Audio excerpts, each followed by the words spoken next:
Meyer. I am here in Nashville, Tennessee this week. I am sampling and making studio tour videos with some of my friends that I work with from afar. I live in Dallas, so I drove up 12 hours. I will never do it again, I don't think, except I have to drive back. I've been sampling gongs, which were very interesting, with my friend Scott, harmonium with my friend Grant, and violin with my friend Avery.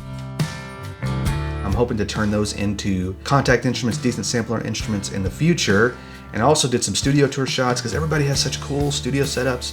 And I want to highlight that and show those guys all the hard work they put into their studios, show that off for you all. And so in order to do that, I had to bring a lot of gear. Since everybody likes what's in my camera bag and what's in my audio recording backpack, if that's a thing, I thought I'd show all the stuff that I brought. I'll start off with all the disclaimers. You don't need all this stuff, it's just gear, but hey, we like gear, and I'm gonna show you what I brought. So I'm gonna turn this camera down, and I'm gonna go through everything that I packed with me and tell you why I brought it and whether or not I used it. All right, I've got my iPhone set up here. I should have my other camera. I'll explain to you in a minute.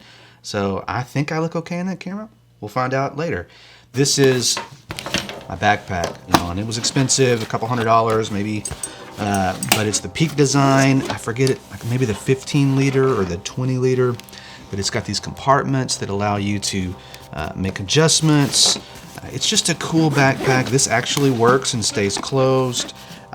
It's sturdy. I put everything into it and it holds up. Fun fact, I volunteered to take a later flight years ago and got a $700 gift card. So this didn't cost $700, but it was expensive. This was my original camera backpack. There I go. Just precariously dangling on the stand. My original backpack. I hate it. I'm not gonna recommend it. I'm not even gonna tell you what it is, but I needed the extra room, especially for the audio equipment that I bought that I will get to in a second. MacBook Pro 2017. I have resisted to this point getting the new one. I'm probably gonna hold out for an M1 Mac Mini Pro X Max, I don't know, but this does the job. It's not great for video editing, it's great for audio, and I'm gonna hold on to it for a while. Of course, I've got the power. I'm using a Sony a7S III up here, but this is my Lumix GH5, Panasonic GH5 with the Sigma 1835. This was my main camera for the longest time, but now I don't use it a whole lot, and I was gonna bring it up and set it up as my B cam on this, but I forgot to charge the batteries. So we'll go ahead and throw this guy over here. I'm gonna have to play Tetris because I got a lot of stuff. Battery.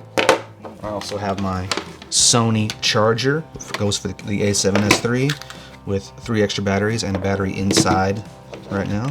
An ND filter that I use for the lens that's on the Sony camera. The lens that I'm currently using is a 20mm lens. Sony 1.8, the G series. It's fantastic, and it stays on my camera most of the time. I also have my trusty 24-70. This is a Sigma lens that works with my Sony camera. It's fantastic. It gives me a longer focal length so I can capture things from a little bit more of a distance, but when I'm filming myself or filming in small spaces, I usually go with the lens that's on the camera. Lenovo, you can see here we've got SD, mini SD, and 3 USB-As. It'd be nice to be done with these things at some point, but not yet. Clean the lens. I never use it, I should. The mic on the camera is the Deity D3 Pro. And I have this extra little windsock, which I do not ever use. But hey, if it gets windy, I'll throw it onto the little wind thing that's already on there that does an adequate job. Zoom H5, this is a must-have for the video producer, recorder, filmmaker, whatever. It has an XY up here on the top, controls there, and you have controls over 2 other XLR inputs here on the bottom, which is pretty handy. Does it sound great? I don't know, it's okay. It does the job. SD card. There are lots of different versions now. There's the H6, but you just need to have something. I use this on my interview with Ross in addition to these other mics that I'll show you next. This is my newest purchase. These are the Rode Wireless Go's system, and this is a dual system, so it's got one receiver that goes into the camera. You take the 1/8 inch out, and then 2 transmitters. And so in my interview with Ross, we each wore one of these, and I haven't listened to it in my studio, obviously, because I'm still here, but I think it sounds pretty good. It also does a redundant recording inside these in case you lose transmission. If something goes bad, you still have a backup copy inside here that you can use USB-C to get out. It's a very handy piece of equipment for the price. I think it's about $300, but for what you get, that's pretty amazing. My entire week is on this Samsung T5 portable SSD. This is a 1 terabyte. A necessity when you're charging all of these USB devices. It's a Van Bon Smart USB charger. Can I recommend Van Bon? I don't know, but it works well, and I can charge 1, 2, 3, 4, 5, 6, 7, 8 USB-C or USB-A devices, which I have those for sure. All right, now we have my monitor. Now this is something I would probably not purchase again at this point because I don't really need it, but it's a hard disk record. It has an SSD drive, and it's got a lot of different features that make this a lot easier when I'm doing something that I really want to rig up my camera. It was great for the GH5 because it allowed me to record in a higher bit rate, but I don't need that with the new camera, so I don't use it as much, and it's kind of cumbersome. But I did get these cool NATO rails, which allows me to take this and then slide it on and lock it down so I can put it on a handle, which then can go on my camera. That's pretty cool. HDMI cable. It uses NPF batteries. These are Sony NPF 960 or 970s, and a little charger from Meyer. Oh, forgot one. I primarily use those with this cool light. It's the Yongnuo Digital. I'm sure there's more to it, but it's cool because it can go between 2 different color temperatures. So say I wanted to have a warmer look, you know, like your household lights, warm lights, incandescent, and then you can switch over. You can take that all the way down, and you can bring up your daylight balance. So I use this a lot if I just want to bring one light on just to get an accent and help whatever situation I'm in. And that uses these batteries as well. Whoa! Bad design. Every time you lay it down, it turns on and blinds you, so don't do that. I have this pouch here, which just has junk. Batteries, extra Allen wrenches. I could probably do better with this, but it always stays in my bag.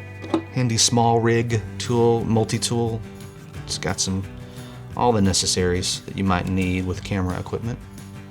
I find it very handy. It's about $10. Great purchase. This is the best $100 that you will spend when it comes to lighting. It's these great little aperture MCs that can do multiple color temperatures, and they're RGB. And that's only at 5%, so I can bring it way up. So that would be a warmer. And we've got our daylight look, but then you can hold this down, this button down, and you can go into do some fun, different colors. So we'll go to, maybe it's HSI. Yeah, so now I can adjust my hue and get all kinds of cool colors. It's got this great little softbox. Sometimes you want a harder look, sometimes you want a softer look. It's all about what you need for that moment.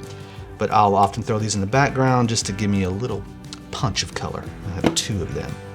For $100, it's hard to beat. If I was more of a vlogger, I would use this. This is a, let's see, who makes it? I don't know the name of the company, but it's a company with that logo. So go look it up. I'll try to find the information about that. I like it better than the GorillaPod because the GorillaPods just fall over. That's the ones that have the little legs that it can be adjustable. This works well, and it has the Arca Swiss plate, which is what I use on my cameras. We have the still somewhat ridiculous and unnecessary, in most people's opinion, lightning connector for the iPhone. An additional USB-A to USB-C cable, because you can't have enough of those. This is a splitter, basically, that allows me to go into my camera, into the stereo input, but do mono signals. And I used this before with wanting to split one of these when I had the mono version with my camera mic. I don't really use it anymore, but I bring it with me just in case. Another USB-C cable. All right, I did bring my iPad Pro, which has this Logitech case, which perhaps I'll do some more videos in the future about how I use my iPad in music. or how I'm learning to use it in music. It's a lot of fun. This was a purchase that I don't necessarily regret because our family goes through iPads like crazy. So basically this becomes like the alpha iPad in our family, and it will eventually transfer down to the wife and kids and all that as, you know, things get old. Notepad whenever I decide to use a pen on something, which is pretty rare. SSD case. This comes in quite handy, where I keep my extra SSD cards. Why am I saying SSD? SD cards. Some of them are ancient, like I'm not gonna ever use that again. All right, we've made it mostly to audio. I didn't know what kind of mics I was gonna run into, so I brought my pair of KM84s, which are in this Pelican case. If you've watched my videos, you've seen these. They're fantastic, I love them. Whoa! With that, I always bring one of these, and then I have this XY clip. So if I just had one stand, I could function. I did bring my Aero interface. Now, I did not use this because everybody had a studio and it was fine. I have honestly not used it a whole lot because I've not done a lot of remote recording, especially in the past 2 years in the pandemic. Getting outside of the house to record just hasn't happened a ton, but this comes in handy with that. I do hate that I have to have a Thunderbolt 3 cable for it because I can never find it, so I just leave it plugged in all the time. A mask, although I'm in Tennessee, ain't a lot of masks around here, folks. And last but not least, something I have not used yet, my drone. So we have, which I have, oh, my goodness, Mavic Air 2, which I think is a great drone. They just came out with a new one. It's like $5,000, no way. I think that's pretty much everything. Do I use it all? No. Am I glad I brought it? Yeah, since I was driving, that's one of the reasons I drove 12 hours, so I could have all this stuff just in case I need it. I think you'll notice that with filmmaking more than audio, you just need a lot of stuff and a lot of little stuff. And I forgot a few things. I forgot a mount for my camera to use the mic with the monitor, so I didn't use the monitor. I showed up without the batteries charged in my B camera, so I didn't use that. Just so many little details, so I need to make a list of things to do before I take a trip like this. But it's fun to have all this stuff, and I'm trying to use it the best I can. So if you got questions, let me know, and look for more videos in the next couple weeks of all the stuff that I filmed using this equipment and this audio equipment. I'm really, really excited about it. So subscribe, like, all that stuff, and I'll talk to you soon.